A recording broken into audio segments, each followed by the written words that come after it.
Hello, this is a tutorial to show you how to prepare type like this to make a pencil topper, creating the artwork in Adobe Illustrator and then importing it into Tinkercad to prepare for 3D printing.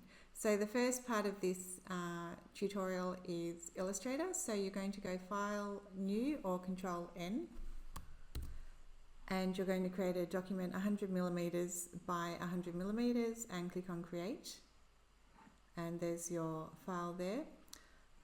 Then in the tool palette here you've got the type tool, so click on there, and I'm going to use my name as an example. So I'm going to go to the direct selection tool, I'm going to click on a corner node, and I'm going to hold down the shift key as I drag so that it enlarges it in scale and proportion. So that's the type there. As you can see, this type is no good for making a pencil topper because the letters don't join to each other, and so that doesn't have much integrity to it.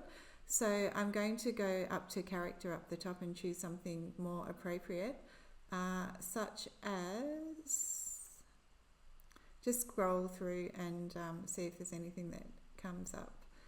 Cathan is one that I have already found that works. So it's got thicker tails on it than a lot of typefaces.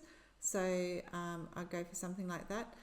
If you need to look through, if you don't have anything on Illustrator, just go to a free website like DaFont and have a look through their typefaces, and you can just download. Most of them are free, and you can open it up in Adobe Illustrator.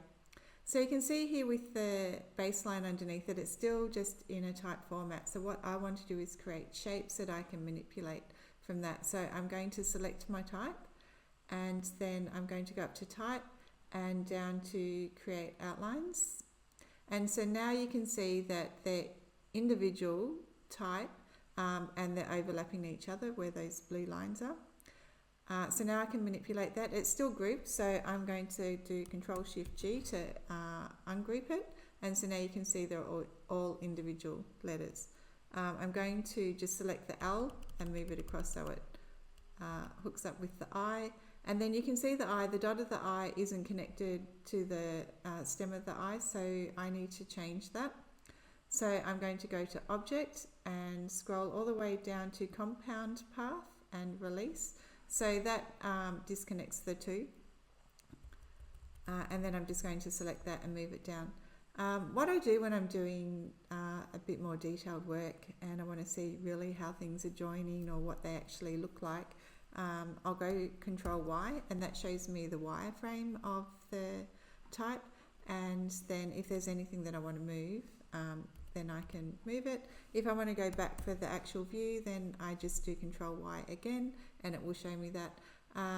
So now I've got all these, and you can see that they're still individual letters and they're overlapping here, so that will create problems if I take it like that into Tinkercad. So I need to make it just into one shape that's all grouped together. So I'm going to go to Window and down to Pathfinder. And so you can see here the icons pretty much indicate what they do. So this one here is the Unite, and so when I click on that, you can see that it all joins now as one shape. So that's really handy. And then I will go to File, Export As, and I'm going to give it a name.